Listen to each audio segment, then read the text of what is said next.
My name is Rahul Bhatia. I'm an engineer by profession. I have a question that has been in my mind for quite a while now. The Noble Quran says, let there be no compulsion in religion. That's point number one. And point number two is that the punishment for a Muslim who wants to come out of Islam, God forbid, is death punishment.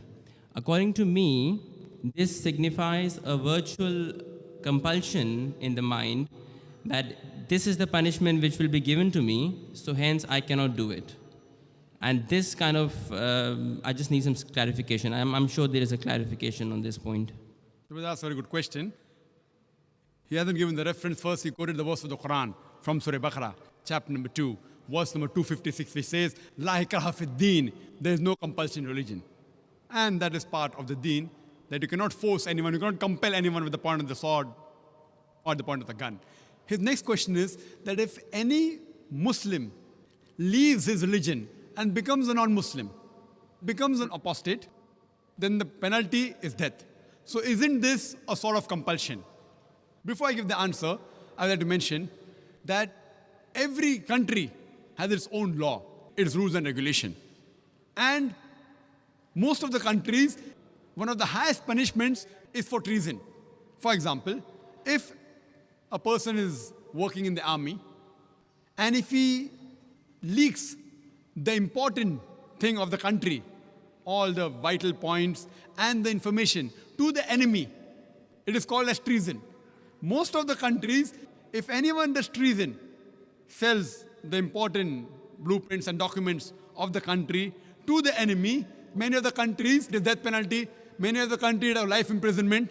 So now if I tell that what kind of a country is this, in where I'm compelled by the country not to do certain things, what is wrong is wrong.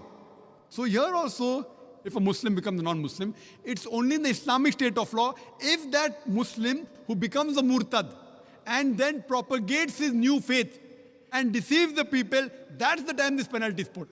For example, if in a school, if I appoint a teacher, mathematics teacher, she is teaching 2 plus 2 is equal to 4, then tomorrow she teaches 2 plus 2 is equal to 5. So, but naturally I won't keep her in my school. The same way, the punishment for such a murtad in Islamic state, it is death. This will not be called as compulsion. It will be a person who has strayed away from the truth to the falsehood. But as far as making anyone accept Islam, no Muslim can force any non-Muslim to accept Islam at the point of the sword or at the point of the gun. What we have to do is we have to convey the message. If you like it, you accept it. If you don't like it, no problem.